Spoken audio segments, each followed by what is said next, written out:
Estamos de volta com notícias de Fortaleza, aqui pela TV Terra do Sol. E agora nós vamos ter aí uma entrevista com o vice-prefeito de Fortaleza, Elcio Batista, que também estará no comando do Instituto de Planejamento de Fortaleza. O Elcio é mestre, cientista social, né, e mestre em sociologia. Já teve a oportunidade de ocupar vários cargos no serviço público, na administração pública, não só em nível de prefeitura, mas também de governo do Estado. Uma larga experiência nos setores público e privado.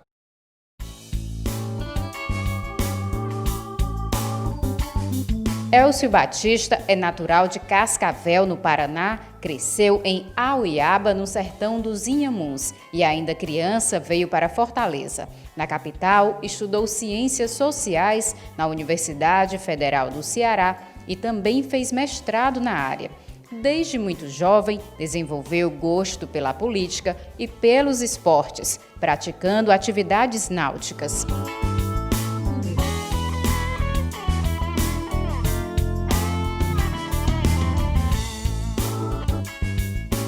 Em sua trajetória profissional, criou a ONG de Educomunicação, chamada Aldeia. O objetivo era ajudar a desenvolver habilidades relacionadas à comunicação com alunos de escola pública. Além disso, atuou como assessor de planejamento do Instituto Dragão do Mar. Elcio foi secretário executivo da Academia Estadual de Segurança Pública, AESP. Prestou serviços para o Instituto de Estudo e Pesquisa sobre o Desenvolvimento do Ceará, o INESP, e para o Banco Interamericano de Desenvolvimento, o BID. No primeiro mandato do prefeito Roberto Cláudio, Elcio foi secretário da Juventude de Fortaleza, mas antes disso já havia colaborado na gestão do ex-prefeito com o desenvolvimento do projeto Fortaleza 2040 e na elaboração do plano de governo. No segundo mandato do governador Camilo Santana, foi para a chefia da Casa Civil, cargo que ocupou até ser exonerado para concorrer à prefeitura ao lado de Sarto. Durante a campanha, teve participação ativa, com caminhadas e encontros com eleitores. Hoje é vice-prefeito de Fortaleza.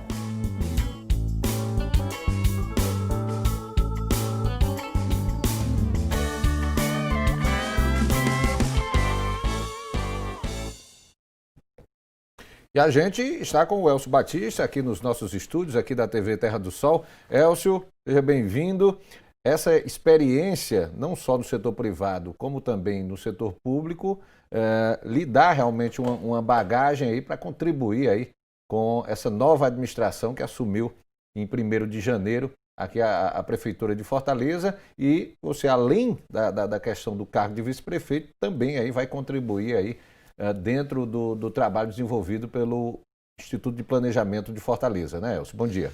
Um prazer conversar contigo, um prazer poder falar com cada um dos nossos fortalezenses, né, e das nossas fortalezenses.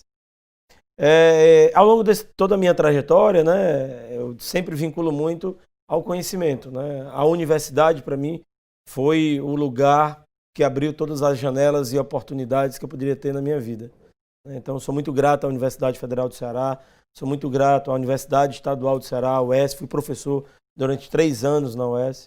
Sou muito grato a todas as instituições de ensino que me deram oportunidades para que eu pudesse lecionar nessas instituições. Eu dei aula ainda no ensino médio, no Geodunas, antigo Geodunas. Depois eu voltei, por incrível que pareça, lá para dar aula na FANOR, né? Depois dei aula na FACET, na Faculdade Marista, no interior, né? Durante muito tempo. Dei aula em projetos de formação no interior, tanto da Universidade Federal do Ceará, quanto da UVA, da Universidade do Vale do Acaraú, lá em Sobral. Então, esses lugares todos de produção de conhecimento, de transmissão de conhecimento, eles foram muito importantes para mim e me ajudaram bastante quando eu ingressei no setor público. Né? O setor público, você sabe que a gente pode dividir em 3 partes. A primeira parte é justamente pensar, planejar, organizar, coordenar. Eu coordenei o plano de governo do Roberto Cláudio em 2012, junto com o Eudoro Santana, e coordenei o plano de governo do Camilo Santana em 2014, junto também com o Eudoro Santana, né? Dessas duas experiências de coordenação, surgiram 2 planos estratégicos de longo prazo, Fortaleza 2040 e Ceará 2050. Né? Então, essa é algo muito importante do setor público, planejar, pensar o presente, pensar o futuro, e olhando sempre em direção ao passado, obviamente, para saber como é que nós chegamos até aqui.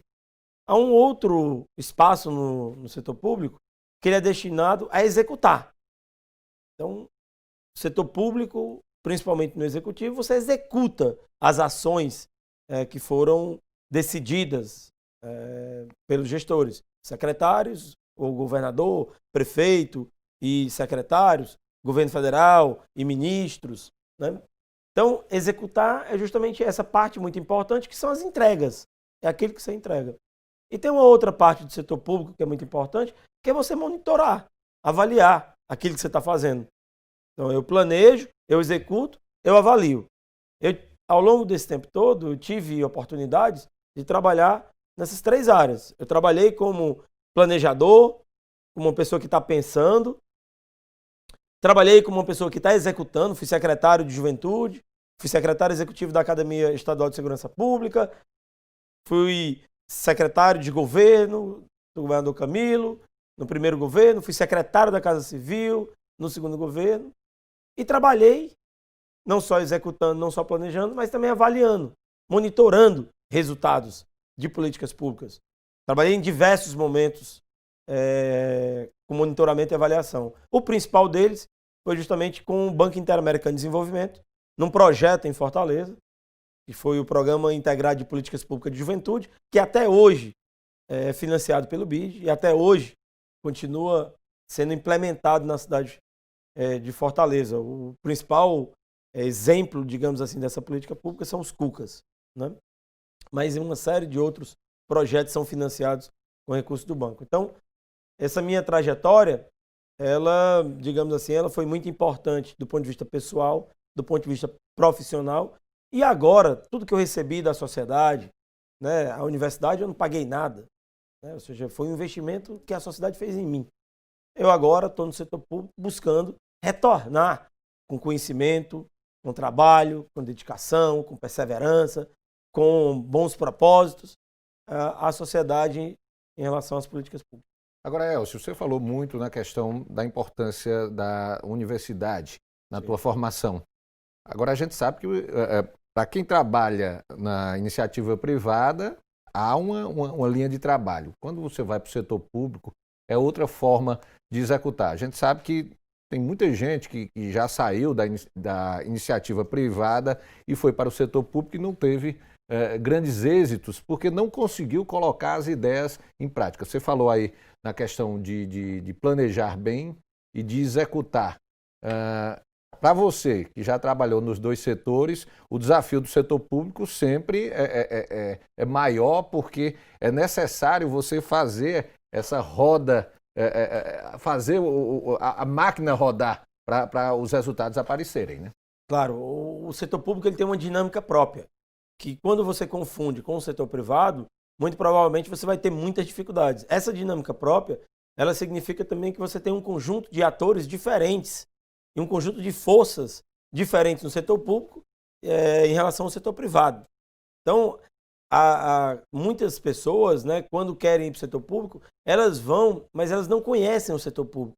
Elas não conhecem a sua dinâmica, elas não conhecem as suas regras, elas não conhecem os processos que fazem com que o setor público aconteça. E os limites também da ação dentro do setor público, diferentemente do setor privado, em que você tem muito mais liberdade para agir do que no setor público. O setor público ele tem um processo de controle muito importante, né? Porque você tem tribunais de contas, você tem Ministério Público, você tem Judiciário, e há um foco muito grande justamente sobre aquelas pessoas que estão investidas em cargo público. A responsabilidade dessas pessoas é maior, o compromisso ético dessas pessoas tem que ser maior também, e o comportamento como servidor público também é diferente em relação ao setor privado. Então, essa falha de compreensão, ela acaba comprometendo muitas pessoas que vão para o setor privado. Eu, ao longo da minha trajetória, por conta da minha formação em ciências sociais, isso desde o início me permitiu compreender as tarefas, as obrigações e a forma como a gente deve conduzir as nossas ações no setor público.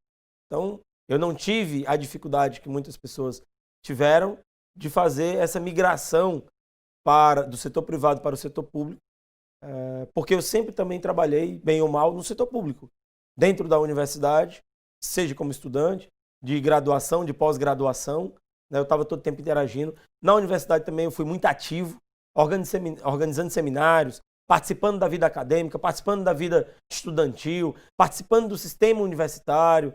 Então, isso me deu um conjunto de conhecimentos e de competências, né, e habilidades que depois elas vão me ajudar depois que eu comecei a trabalhar como secretário, principalmente, né, tanto da prefeitura quanto do governo do estado do Ceará. É muito importante também, você tocou nessa história do setor público, setor privado, em relação à minha experiência.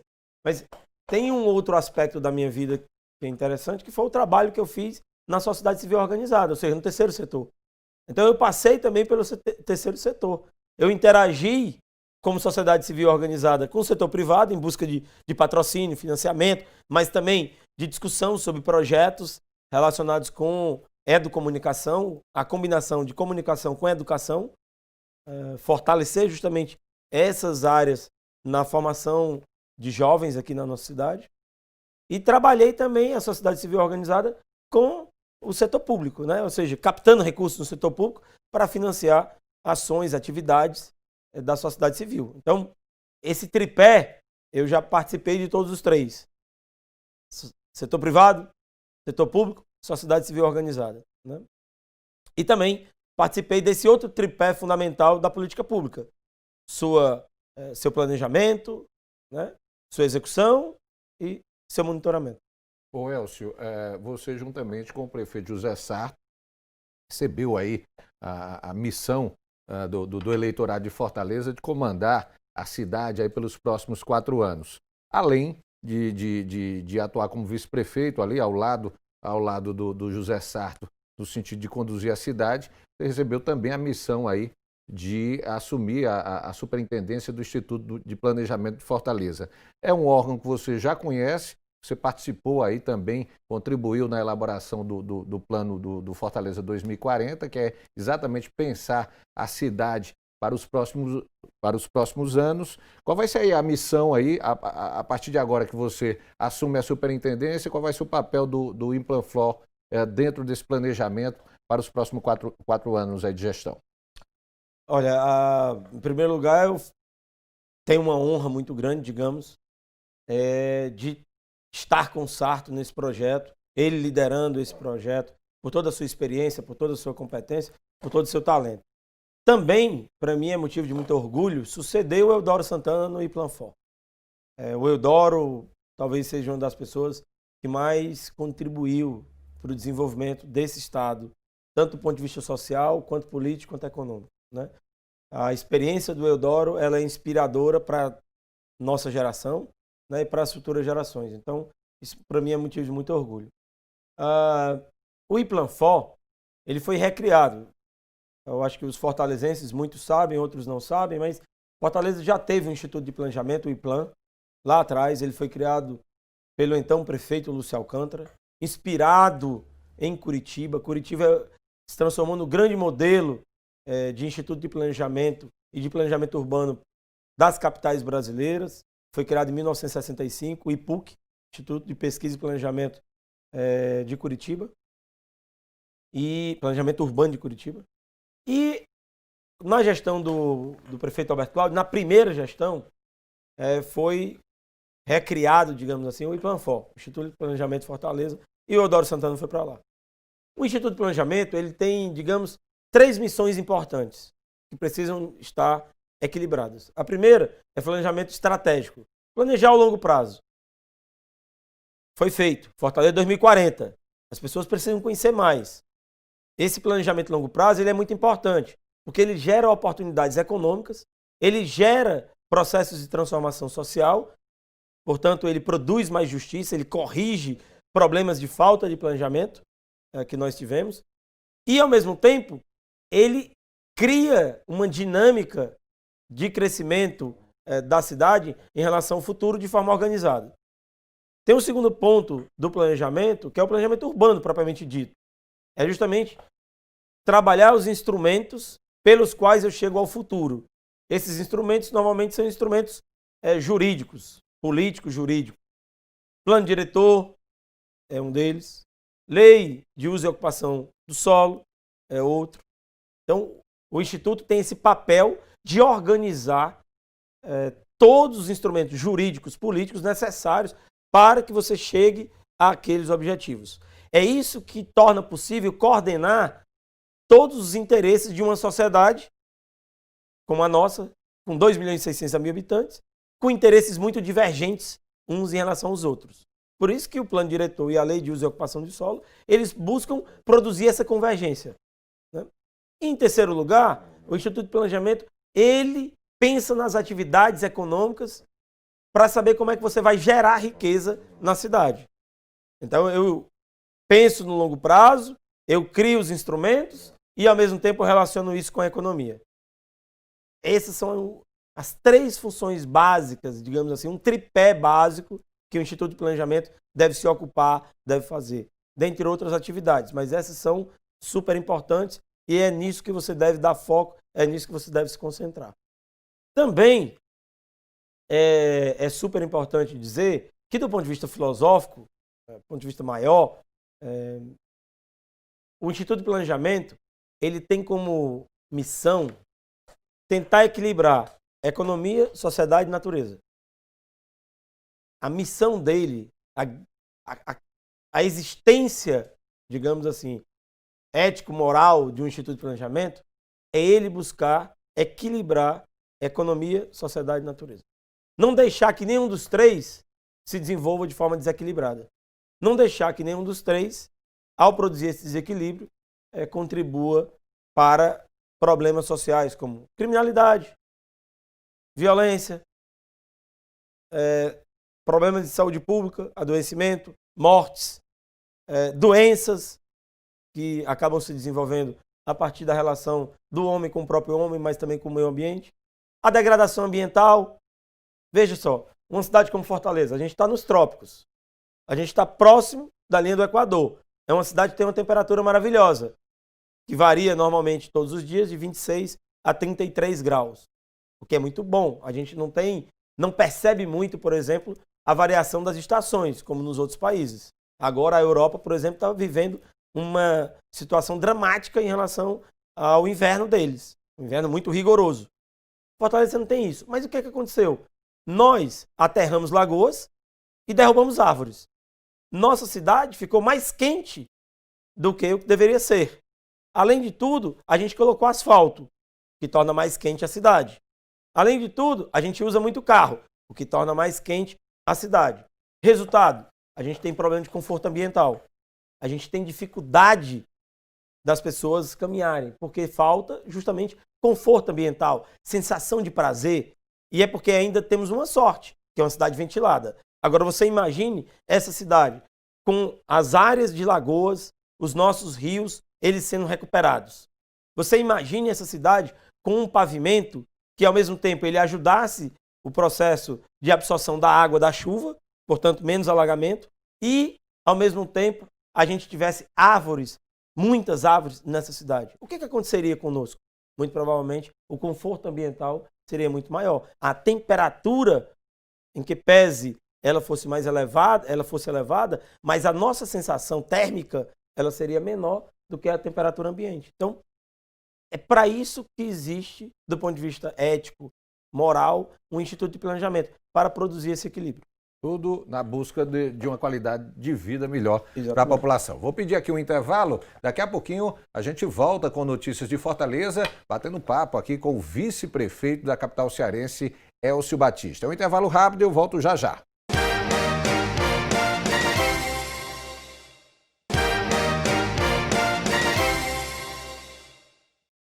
Voltamos com notícias de Fortaleza aqui pela TV Terra do Sol. A gente continua aqui batendo um papo com o vice-prefeito de Fortaleza, o Elcio Batista. Ô Elcio, você teve uma experiência administrativa no governo do estado, como chefe da Casa Civil do governo Camilo Santana. O Camilo, na gestão passada do ex-prefeito Roberto Cláudio, traçou uma parceria administrativa muito importante aqui para a capital cearense. O que é que você poderia destacar assim, dessa tua experiência administrativa como chefe da Casa Civil do governo do estado? O que é que você pode trazer de positivo para essa nova jornada como vice-prefeito e como superintendente do Iplanfor? Olha só, minha experiência com o governador foi muito rica, eu aprendi bastante, tanto na chefia de gabinete quanto na Casa Civil. Eu agradeço enormemente a oportunidade que o governador me deu, né, o convite que ele me fez e o tempo que eu passei com ele ao longo desses 5 anos e meio. Eu acho que tem 3 aprendizados muito importantes que eu provavelmente me beneficiarei da minha experiência no governo. O primeiro aprendizado tem a ver com aquilo que você acabou de colocar, que foi a ideia do Juntos por Fortaleza. O que era a ideia do Juntos por Fortaleza? O que é a ideia do Juntos por Fortaleza? A gente está vivendo um momento de crise econômica, a gente está vivendo um momento cada vez mais forte no Ocidente e no Brasil de polarização política. Isso não é só ruim do ponto de vista da convivência política na sociedade, ou seja, esses extremismos e essa polarização que impede das pessoas sentarem, conversarem, dialogarem e pactuarem. A experiência do Juntos por Fortaleza, ao mesmo tempo que resolvia um problema de polarização, ou seja, mostrava que o governo do estado e a prefeitura municipal de Fortaleza eram aliados em prol do desenvolvimento da cidade, resolvia também um outro problema. Quando você tem polarização política, quando você tem uma situação de divisão permanente e, portanto, praticamente de um clima eleitoral ao longo de todo o período do mandato do governo, isso impede que você tenha eficiência. Quando você trabalha de forma institucional, articulada, isso produz mais eficiência no uso dos recursos públicos. Lembre-se que os recursos que a prefeitura utiliza, que o estado utiliza, que o governo federal utiliza, eles são provenientes da produtividade da sociedade. São os cidadãos que pagam impostos e é isso que faz com que exista a prefeitura, existe o governo do estado e o governo federal. Esses impostos, eles têm como características justamente serem arrecadados para serem redistribuídos de forma que eu resolva um problema que é a desigualdade que existe. Então, é para isso que prefeitura, governo estadual e governo federal existem, para tentar reduzir as desigualdades, que de outra ordem só aumentariam. Para reduzir desigualdade, eu preciso ser muito eficiente. Eu preciso fazer mais com menos, para utilizar uma linguagem bastante popular. Então, o Juntos por Fortaleza, esse programa, ele foi muito importante e é muito importante, porque ele continua com o Sarto, com o governador Camilo, para mostrar para as pessoas que as eleições, quando acabam, você precisa governar juntos. Primeira lição, todos, né? E para todos. Segunda lição, eu preciso ser mais eficiente. O segundo aprendizado que eu carrego comigo dessa experiência com o governador Camilo é gestão de crise. Lembre-se, o governador Camilo assume em 2015 e até hoje o governo do estado, o governo brasileiro, a prefeitura municipal de Fortaleza estão vivendo crises permanentes. Principalmente o governo do estado, e aí eu vou falar com muito mais propriedade. A gente enfrentou uma crise na área de segurança pública, a gente enfrentou uma crise hídrica, a gente enfrentou a crise que até agora está sendo enfrentada, a crise sanitária, a gente enfrentou uma crise política muito forte no Brasil como um todo, mas que afetou o estado do Ceará. A gente enfrentou uma crise do sistema de segurança, principalmente na área penal. Área carcerária, né? Área carcerária e também no sistema socioeducativo. Então, esse conjunto de crises, né, eles me ajudaram para que eu aperfeiçoasse a minha capacidade de coordenar e de responder a essas crises como gestor público. O governador Camilo Santana talvez seja a pessoa hoje mais capaz para enfrentar crises entre todos os governadores desde 2014, porque foi aquele que mais enfrentou crises e Quanto mais ele enfrentava uma crise, mais ele conseguia superar e mais ele melhorava o seu desempenho. Então esse é o segundo ponto que eu considero importante, que eu carrego comigo para a prefeitura, como vice-prefeito, mas também no Iplanfor.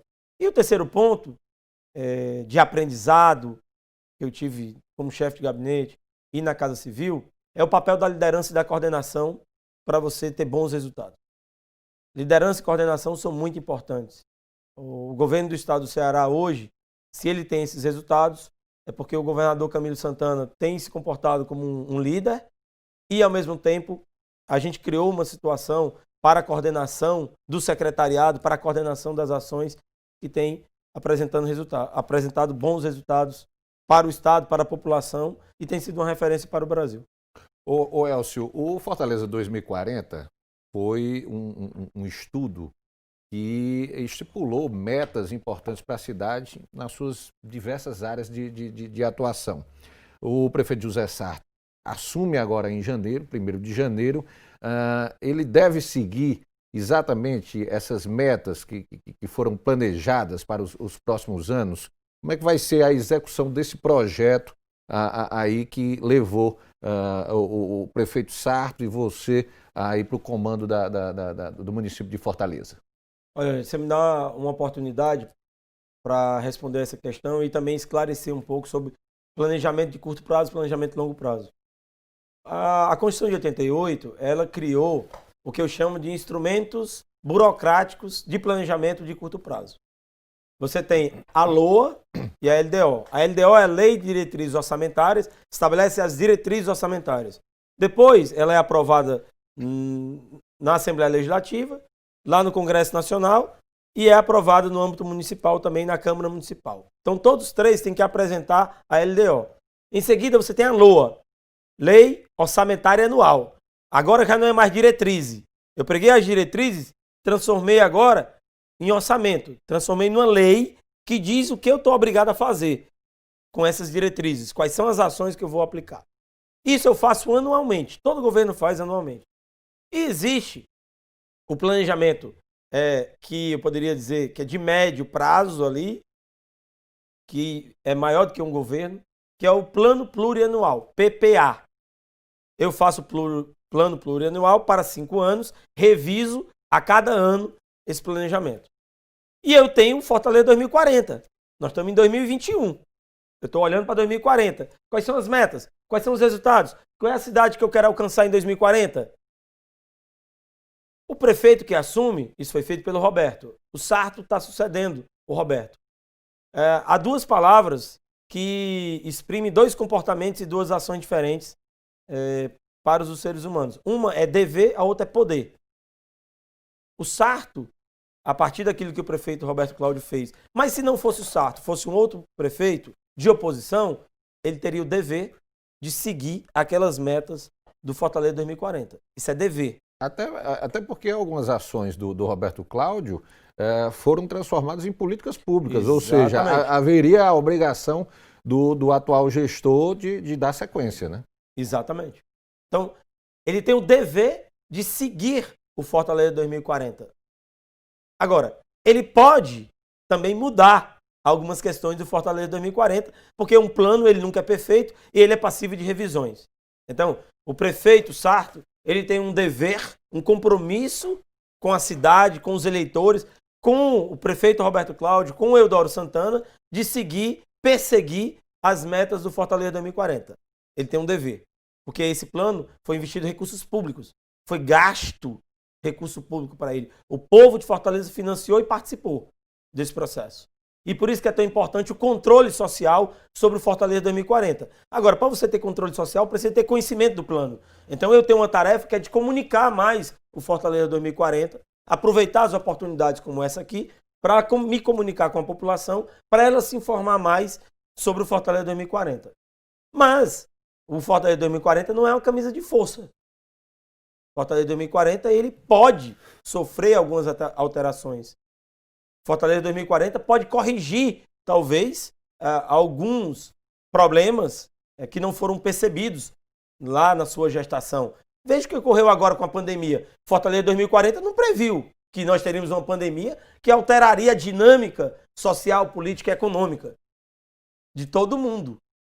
Agora, eu preciso dar uma olhada no Fortaleza 2040, olhar o que está acontecendo no mundo, olhar as transformações que estão ocorrendo e ver se é preciso fazer adequações. Então, o Sarto, ele tem um compromisso, um dever de perseguir essas metas de longo prazo e, ao mesmo tempo, ele tem a oportunidade, ele pode também aperfeiçoar o trabalho que foi feito do Fortaleza 2040. O Instituto está aí exatamente para fazer essas correções, né? Exatamente. Eu vou pedir mais um intervalo. Daqui a pouquinho a gente volta aqui com notícias de Fortaleza, batendo esse papo aqui com o vice-prefeito de Fortaleza, Elcio Batista. É um intervalo rápido e eu volto já já.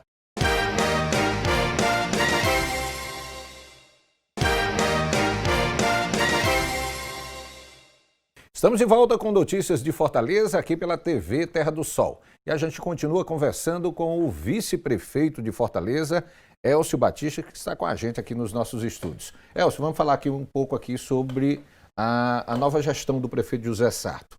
Foram 8 anos de administração do ex-prefeito Roberto Cláudio. A cidade teve muitos ganhos, evoluiu em vários setores e a gente sabe que ainda há muito o que se fazer, há muitos setores que precisam avançar. O planejamento de vocês é digamos, de uma continuidade do que vinha sendo feito. Mas o que é que tem de novo? O que é que vocês pretendem trazer de novo? Até porque a população sempre quer mais, né?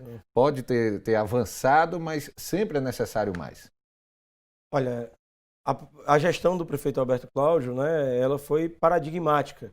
Né? Foram 8 anos de muitos investimentos na cidade de Fortaleza.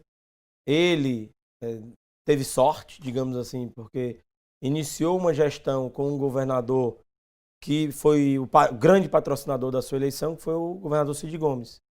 Naquele momento em que o governador Cid Gomes e o governo federal ainda tinham muitos recursos para serem aplicados em Fortaleza. Então, essa parceria com o governador Cid foi fundamental para que ele pudesse ter recursos necessários, principalmente nos 2 primeiros anos, quando ele teve que organizar a gestão e a institucionalidade do poder público municipal. Ele recebeu uma gestão que precisava de muita mesmo capacidade institucional e naquele momento essa capacidade não tinha. Ele construiu essa capacidade institucional, ele aperfeiçoou a institucionalidade, né? Ele aperfeiçoou a administração pública municipal. Depois, ele também deu muita sorte, porque o governador Camilo foi um parceiro do prefeito Roberto Cláudio durante todo o seu 2 anos do primeiro mandato e os seus 4 anos do segundo mandato. Então, essa parceria foi muito importante para que ele pudesse fazer as entregas que foram feitas. Então, Fortaleza se transformou ao longo dos últimos 8 anos. Eu tive a oportunidade de participar em 2012 na construção do plano de governo, ou seja, na construção do planejamento daquilo que iria ocorrer. E muito do que foi colocado em 2012 dentro do plano de governo foi feito. Aqui no estúdio mesmo, estou olhando, conversando contigo, estou olhando aqui, os telespectadores eu acho que não estão vendo, mas tem uma parede aqui com um conjunto de fotos, e dentre essas fotos, por exemplo, tem uma foto do Paulo Sarazate lotado com a Academia Enem.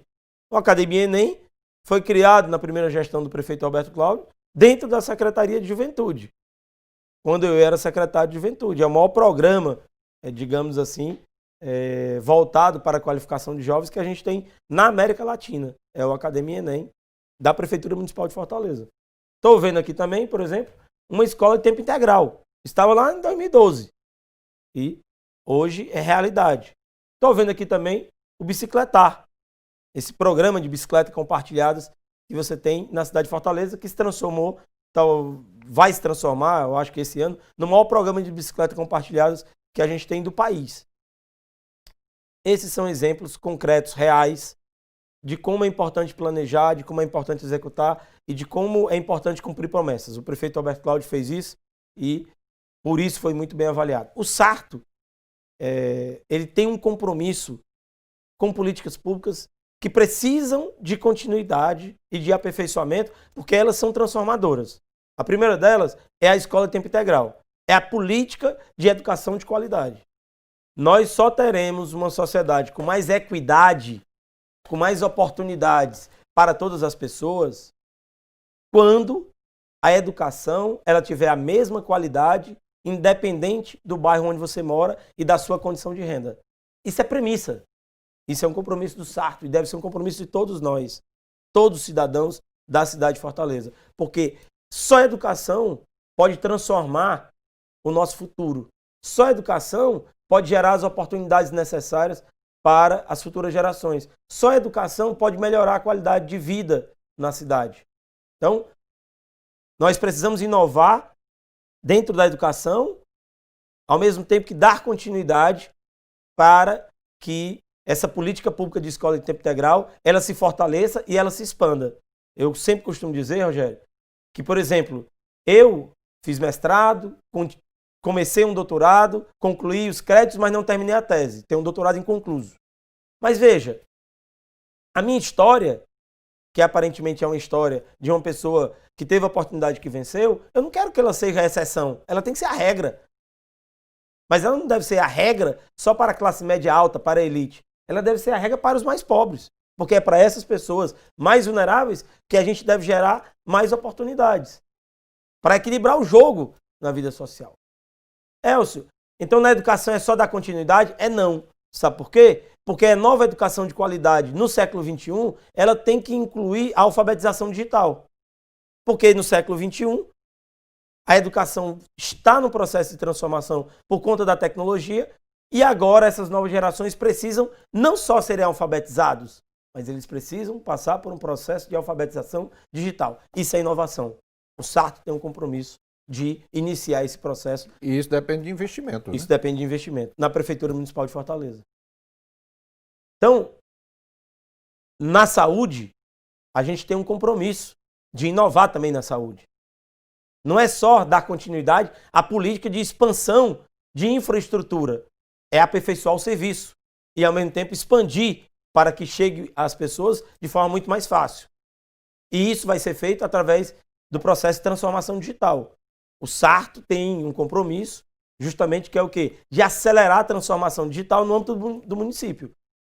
O prefeito Roberto Cláudio, em algumas secretarias, iniciou esse processo. Mas a gente precisa acelerar na prefeitura como um todo. Então, isso é a inovação que o Sarto vai trazer através da transformação digital. O governador Camilo Santana criou um laboratório de inovação e dados, que hoje é uma referência para o país, que é o IRIS. É uma grande referência. Tem uma equipe lá liderada por um professor da Universidade Federal do Ceará, que é o professor Macedo, que é o cientista-chefe de dados do governo do estado, e a Jéssica Moreira, que é a coordenadora do laboratório. Além disso, uma equipe de cientistas preparados para fazer o quê? Acelerar a transformação digital, aperfeiçoar os serviços públicos, dar foco no cidadão, nesse trabalho que precisa ser feito e, portanto, melhorar os serviços. Vou lhe dar um exemplo. Tanto no âmbito do estado quanto no âmbito da prefeitura, vai ser feita uma melhor gestão de dados que vão aperfeiçoar as políticas públicas, mas vai melhorar também a capacidade de resposta do poder público na área de saúde para os cidadãos. O Sarto se comprometeu a que você marque consulta e receba resultado de exame pelo celular. Eu fui para Portugal, isso já é feito lá. Você marca uma consulta pelo celular ou pelo computador. Então, naquele horário marcado, você chega lá, não tem que pegar fila, não tem que pegar senha, não tem que fazer nada disso. Outra coisa, quando eu coloco dentro do processo de transformação digital, fica muito mais fácil para o cidadão cobrar do poder público por que está demorando. E fica mais fácil fazer a gestão de dados e dizer, olha só, o Rogério pediu aqui uma consulta e foi marcada para 6 meses. Está errado isso, o que está acontecendo? É o problema no posto? O que está ocorrendo? O médico não está indo? Está faltando médico? Ou seja, isso faz com que você também aperfeiçoe a política pública. E o Sarto tem um compromisso, portanto, de inovar em relação à saúde pública, principalmente nesse ponto em que pese a transformação digital seja algo para todo o município. Né? Então, isso é a inovação que vai ser feita na Prefeitura Municipal de Fortaleza. Então, esses são 2 exemplos de inovações que nós teremos em 2 grandes políticas públicas na cidade de Fortaleza, na área de educação e na área de saúde.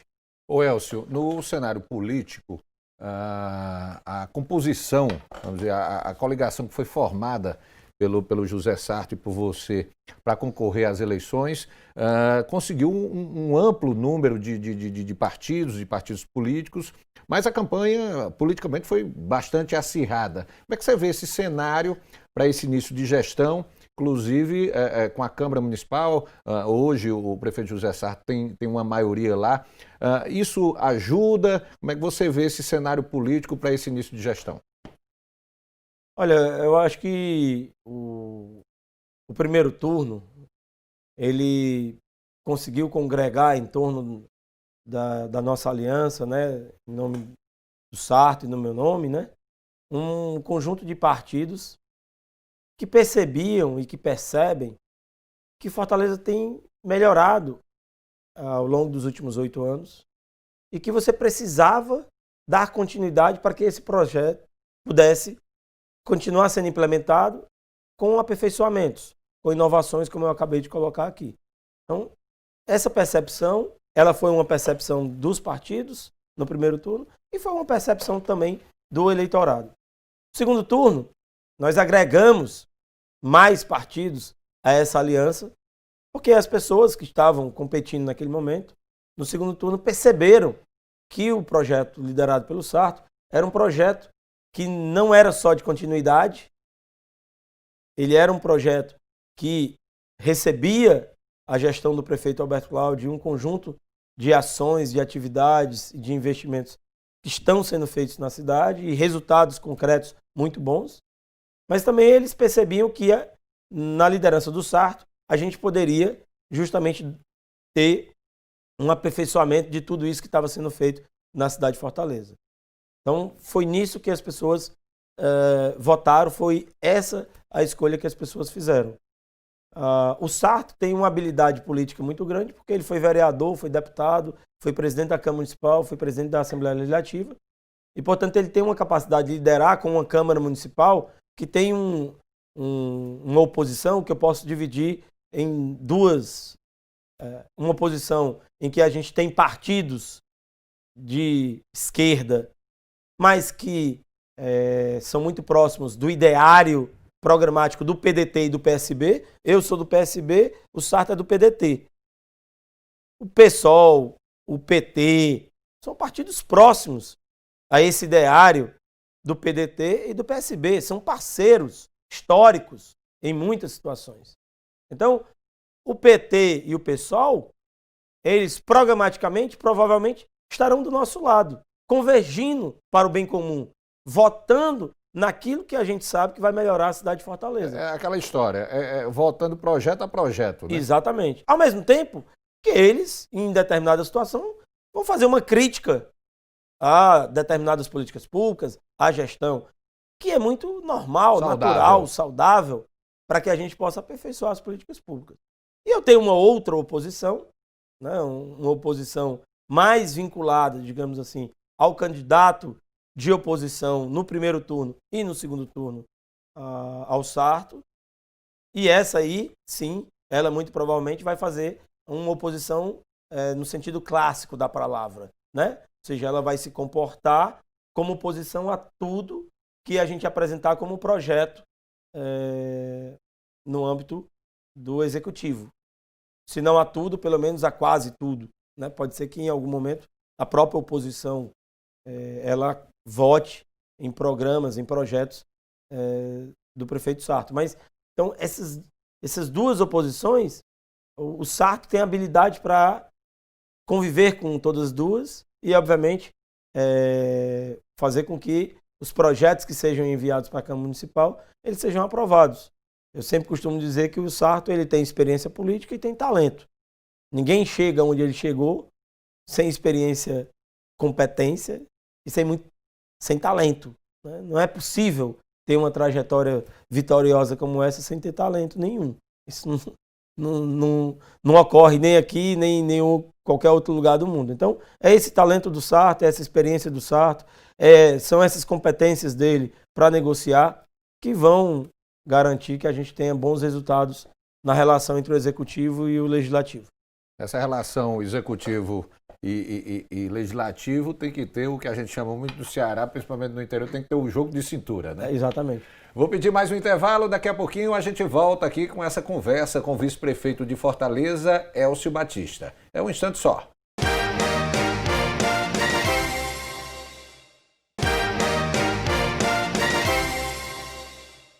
Estamos de volta com notícias de Fortaleza, aqui pela TV Terra do Sol, e a gente continua conversando aqui com o vice-prefeito de Fortaleza, Elcio Batista. Elcio, eu queria destacar agora uma das premissas aí dessa nova gestão aí do prefeito José Sarto. Ele falou bastante isso nas primeiras entrevistas, depois que foi empossado como prefeito de Fortaleza, que é a questão do combate às desigualdades. Dentro desse cenário de dificuldades econômicas que a gente vive, como realmente implementar essa linha de trabalho de combate às desigualdades sociais? Olha, combater desigualdade social, essa talvez seja a tarefa de todos os grandes governantes do Ocidente. A desigualdade tem aumentado em todo o Ocidente. Os Estados Unidos estão vivendo uma crise muito forte. Essa crise, ela tem muitos aspectos, e um desses aspectos é o aumento da desigualdade na sociedade americana. Fortaleza, historicamente, foi uma cidade sempre muito desigual. Historicamente. E quanto mais ela crescia economicamente, mais a desigualdade aumentava. Porque, ao mesmo tempo que ela crescia economicamente, ela concentrava riqueza. Esse processo de crescer economicamente, concentrar riqueza, vai produzir desigualdade, vai aumentar a desigualdade. Bom, como é que a gente deve enfrentar isso? Como é que o Sarto pretende enfrentar isso? Como é que a gente pode reduzir as desigualdades? Melhorando o processo de formação de capital humano. Ou seja, educação, capacitação e qualificação são fundamentais. Eu preciso que as novas gerações tenham mais anos de escolaridade, mas não só isso. Eu preciso que elas tenham passado por um processo de educação que seja de qualidade e que seja digital. Isso são premissas para você reduzir a desigualdade. Segundo, eu preciso que essas pessoas que receberam uma boa formação, uma boa educação, elas tenham forte capacitação, forte qualificação para desenvolver habilidades, para desenvolver capacidades. Porque são essas capacidades e essas habilidades que vão transformar essas pessoas ou em empregados muito produtivos e vão gerar muita riqueza, ou serão bons empreendedores, que também vão gerar riqueza numa nova economia. Então, premissa básica. Isso tem que ser feito pelo município, articulado com o Estado e com o governo federal. Porque o município é responsável pelo ensino fundamental. O Estado é responsável pelo ensino médio. E o governo federal, não está escrito, mas normalmente as universidades são federais. No caso aqui do Ceará, essas universidades elas são federais, elas são do Estado também e elas são do setor privado. Então eu preciso melhorar desde a primeira infância aqui, a pré-escola, até o ensino superior. E trabalhar, não necessariamente para que todos esses jovens cheguem até a universidade, mas para que todos eles consigam desenvolver habilidades e capacidades técnicas e, portanto, conseguirem serem ou empreendedores ou pessoas no mercado de trabalho com alta produtividade. Segundo ponto, eu preciso fazer com que os serviços públicos de saúde, de esporte, eles possam ser oferecidos para toda a população. Isso também é fundamental, porque isso reduz desigualdade. Quando o atendimento no posto de saúde, ele ocorre no tempo necessário, quando a pessoa faz a cirurgia que precisa, quando tem todo o acompanhamento médico, o saneamento básico chegando na casa de todo mundo, isso reduz a desigualdade que eu tenho em relação à expectativa de vida, por exemplo, e à qualidade de vida das pessoas.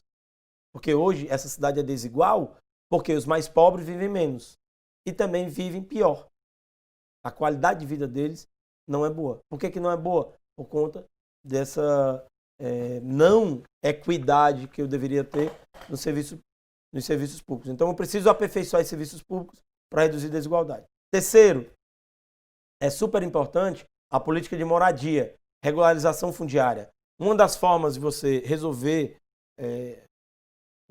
a desigualdade ou diminuir a desigualdade é justamente você regularizando a questão fundiária na cidade e, principalmente, retirando as pessoas das áreas que estão em situação de risco ou que não têm serviços públicos de qualidade e dando dignidade para essas pessoas.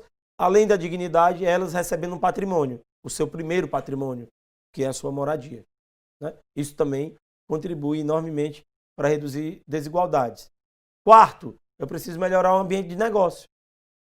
A cidade, ela tem que ser favorável, amigável para os empreendedores, para os investidores, para os empresários.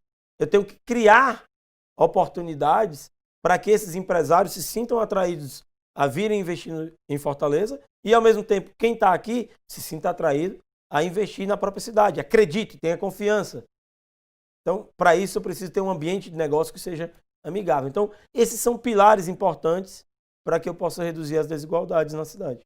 Ô Elcio, como lidar com a questão das limitações econômicas? A gente sabe que o tempo passa e os governos eles vão perdendo aquela capacidade financeira que tinham em tempos passados.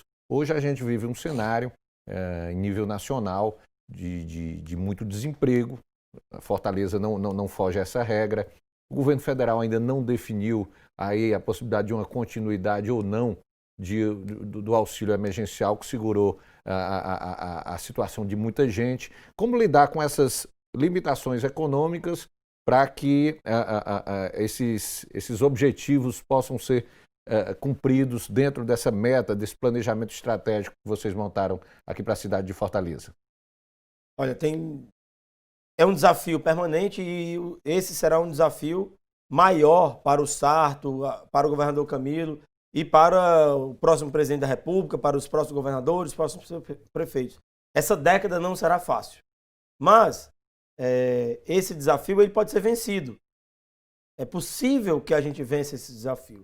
E como é que a gente vence esse desafio? Primeiro, eu preciso ter uma boa gestão fiscal no âmbito do município, ou seja, eu tenho que ter capacidade de gerenciar bem os meus recursos, que são recursos da sociedade, que eu recebo dos tributos, para que o investimento ele possa acontecer. Ou seja, o equilíbrio fiscal da prefeitura é premissa fundamental para que essa sustentabilidade fiscal da prefeitura se transforme em investimento na cidade e, portanto, em melhoria da qualidade de vida e redução das desigualdades. Segundo ponto fundamental, eu preciso me articular com o setor privado.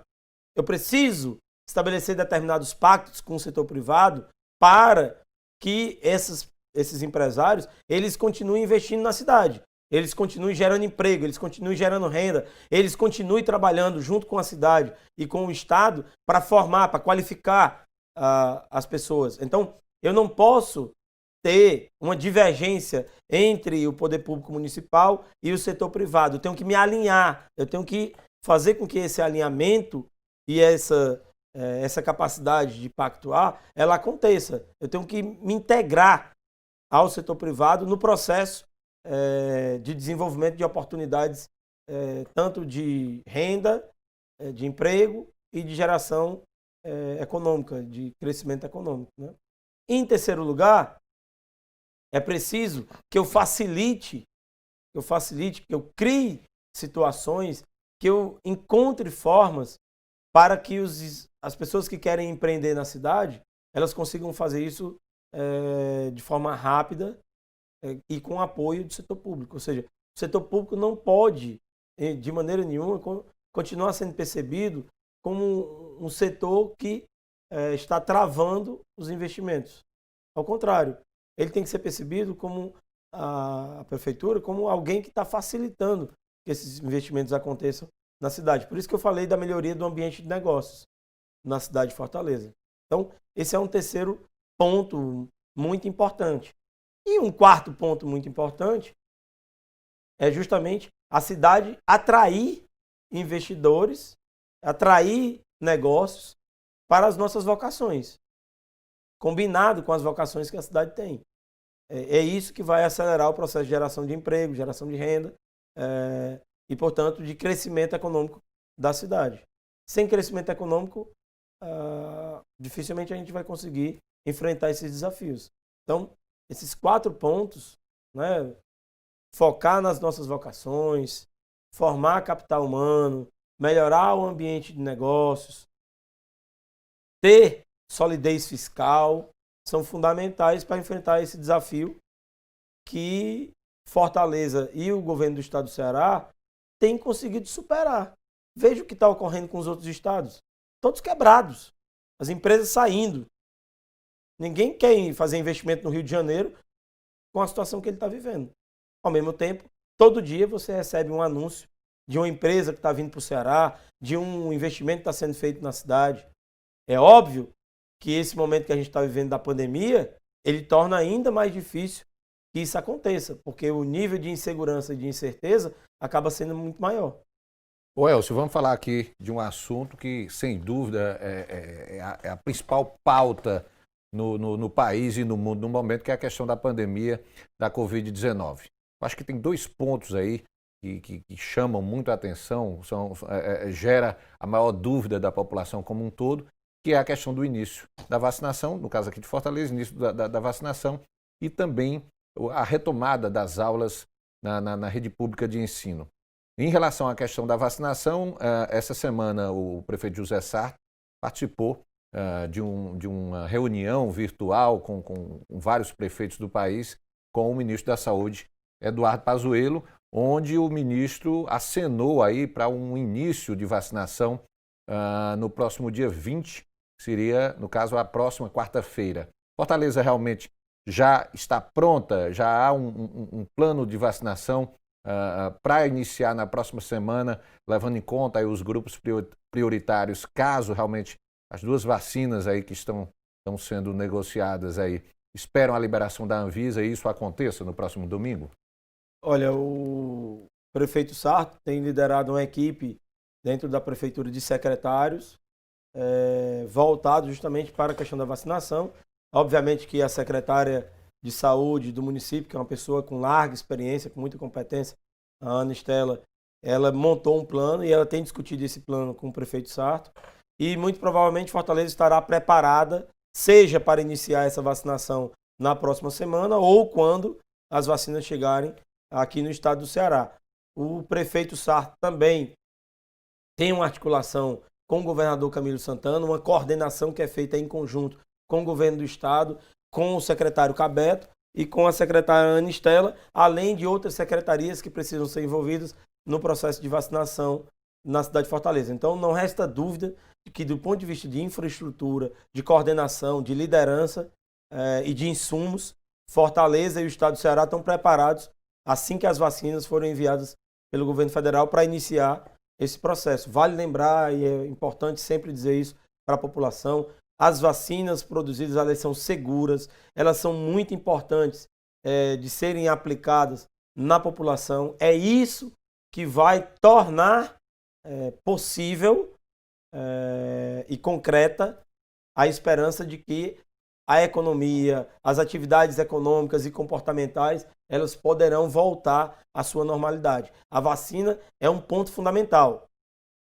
Não resolve todo o problema, mas é um ponto necessário, é condição necessária. Não é condição suficiente, mas é condição necessária. Porque a gente precisa continuar com o nosso comportamento relacionado com o uso de máscara, uso de álcool em gel, manter, quando possível, o distanciamento, evitar lugares com aglomeração fechados. Você pode até estar com um grupo maior de pessoas, mas em lugares abertos e não em lugares fechados, com ar-condicionado. Então, esses são comportamentos que ficarão, digamos assim, para os próximos anos e, portanto, não deveremos abrir mão deles. Mas a vacina é muito importante para que a gente consiga voltar minimamente ao normal e, principalmente, as escolas voltarem ao seu funcionamento normal. A questão do retorno das aulas continua dependendo desses protocolos sanitários aí que vêm sendo definidos através do decreto governamental. Então, não existe ainda uma definição. O que existe hoje é que as escolas já estão dotadas aí dessa infraestrutura sanitária, caso realmente haja uma autorização para o retorno das aulas presenciais, né? Exato. O prefeito Sarto também tem liderado com a secretária de Educação, a Dalila, também coordenado com a Ana Estela, secretária de Saúde do município, para o retorno às aulas. As escolas foram preparadas, e todo um protocolo que foi compartilhado com a rede escolar, com os professores, com diretores, coordenadores, com os trabalhadores da educação.